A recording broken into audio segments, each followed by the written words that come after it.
Uning barmoqlari yuzimga tekkandi. Butun vujudim titrab ketdi. Men ko'zlarimni yumdim va o'zimni uning ixtiyoriga topshirdim.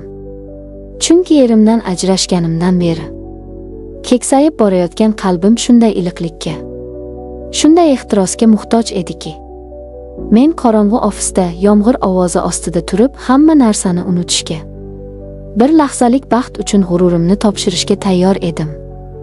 Lekin u mendan foydalanish o'rniga qulog'imga shunday so'zlarni shivirladiki, bu mening butun hayotimni, o'zimga bo'lgan qarashimni ostin-ustun qilib yubordi. Assalomu alaykum. Hayotning eng kutilmagan zarbalari-yu sirli burilishlariga qiziqadigan qadrdon hikoyachi Momo kanalining obunachilari. Agar siz bizning qalb sirlariga to'la dunyomizga ilk bor qadam qo'yayotgan bo'lsangiz, obuna bo'lishni va like tugmasini bosib qo'yishni unutmang. Qulayroq o'tirib oling.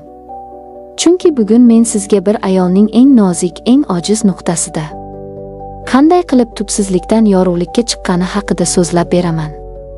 Bu mening iqrorim. Mening ismim Shahnoza. 29 yoshdaman. Toshkentning shovqinli ko'chalari, yaltiroq binolari orasida o'z dardi bilan yashaydigan minglab ayollardan biriman. Turmush qurganimdan keyin 3 yil davomida farzand ko'rmaganim uchun, qaynonamning tinimsiz ta'nalari va erimning xiyonatlari sabab ko'chada qoldim. Beva ayol degan tamg'a bizning jamiyatda qanchalar og'ir ekanligini faqat boshidan o'tkazganlar biladi. Hamma senga oson o'lja, himoyasiz bir buyumdek qaraydi. Ota-onamning uyiga qaytib borganimda ularning rahm to'la ko'zlarini ko'rish, ukamning oldida o'zimni ortiqcha yukdek his qilish meni ich-ichimdan yemirardi. Men o'zimni butunlay ishga urdim. Yirik bir xalqaro logistika kompaniyasida bosh menejer bo'lib ishlay boshladim. Erkaklarga bo'lgan ishonchim o'lgan. Qalbim atrofiga baland tosh devorlar qurib olgan edim. Men uchun endi faqat karyera va ota-onamning ishonchini oqlash muhim edi. Lekin hayot biz reja tuzayotganimizda ustimizdan kuladigan eng usta o'yinchi ekan. Kompaniyamizga yangi bosh direktor tayinlandi. Uning ismi Bekzod edi. 35 yoshlarda. Chet elda ta'lim olgan. O'ta jiddiy. Ko'zlarida qandaydir tushunib bo'lmas sokinlik va kuch bor inson edi.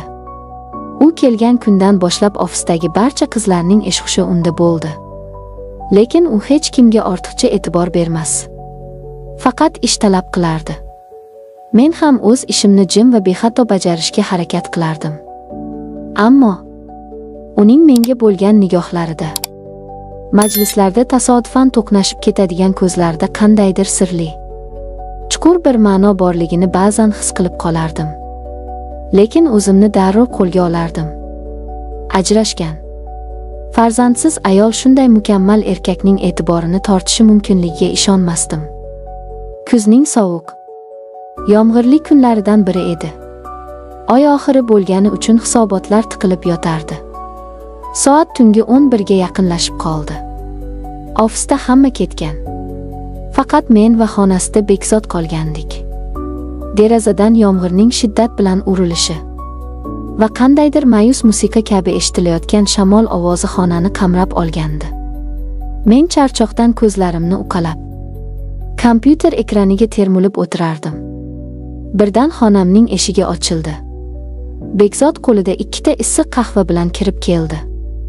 Uning egnidagi kostyumi yechilgan. Ko'ylagining tugmalari biroz bo'shatilgan. Odatdagi qattiq qo'l rahbar emas. Shunchaki charchagan, samimiy bir erkak qiyofasida edi. Juda kech qolib ketdingiz Shahnoza, dedi u qahvaning birini stolimga qo'yib. Rahmat. Hisobotlarni tugatmasam bo'lmasdi, dedim o'zimni yo'qotib.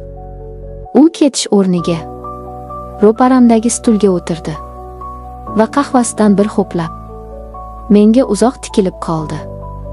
Uning nigohlari shunchalar o'tkir ediki, yuzim lovillab qizarib ketganini sezdim. Bilimsizmi?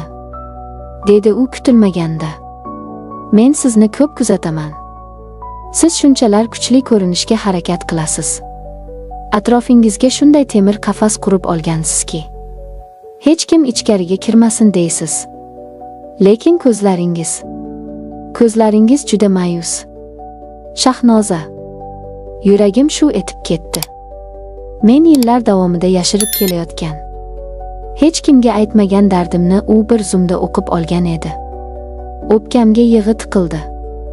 Lekin bildirmaslikka harakat qildim. Shunchaki charchaganman Bekzod aka, dedim ko'zlarimni olib qochib. Yo'q, gap charchoqda emas. Dardingiz borligini bilaman.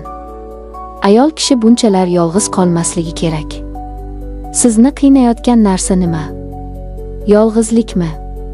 Bu so'zlar mening o'lik qalbimga tushgan birinchi iliq tomchi edi. Uning ovozidagi samimiyat menga rahbar sifatida emas, balki ayol sifatida, inson sifatida qarayotgani meni tamom qildi. Men chidolmadim. Ko'zimdan yosh tirqirab chiqib ketdi. Yuzimni qo'llarim bilan to'sib yig'lab yubordim. U o'rnidan turib yonimga keldi va sekin, juda ehtiyotkorlik bilan meni yelkamdan quchdi. Men qarshilik qilmadim. Men uning issiq ko'ksiga boshimni qo'ydim. Yillar davomida hech kim menga shunday mehribonlik bilan teginmagan edi. Erimning sovuq xiyonatlaridan keyin erkak kishining hidini, uning himoyasini, bu qadar shirin bo'lishini unutib yuborgandim. Men o'zimni bo'sh qo'yib yubordim. Butun charchog'im, butun alamlarim shu quchoqda erib ketayotgandek edi. Uning barmoqlari yuzimdagi yoshlarni artdi. U menga shunday yaqin ediki, uning qaynoq nafasini his qilardim. Men ajrashgan, mehrga tashna ayol, bu lahzaning qurboniga aylanayotgan edim. Men o'yladimki, u hozir mendan foydalanadi. Boshqa erkaklar kabi yolg'iz ayolning ojizligidan o'z nafsi uchun foydalanadi. Va men bunga qarshi emasdim. Chunki men shunchaki birovga kerak ekanligimni his qilishni telbalarcha xohlayotgan edim. Men ko'zlarimni yumdim. Uning lablari peshonamga, keyin yuzimga tegdi. Yuragim to'xtab qolay derdi. Tilim qursin. Ehtiros va aqlsizlik ta'sirida men siznikiman deb yuborishga bir baxya qoldi.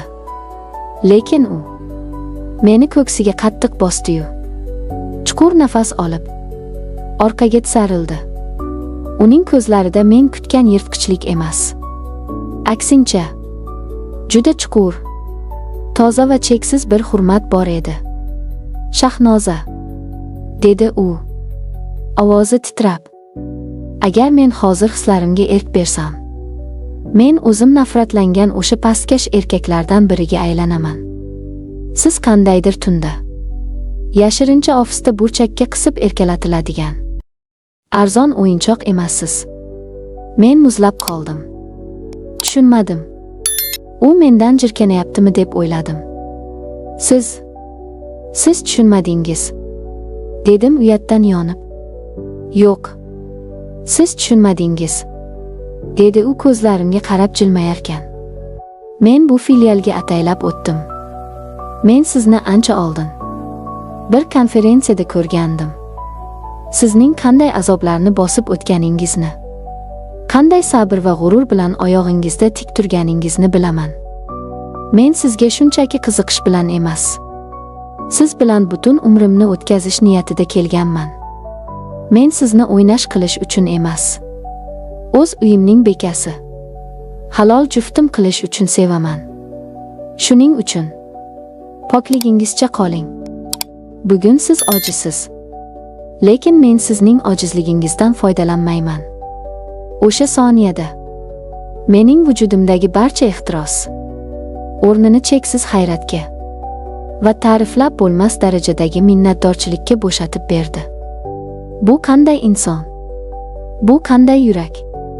U o'z nafsini jilovlab, mening toptalgan g'ururimni qaytarib berdi.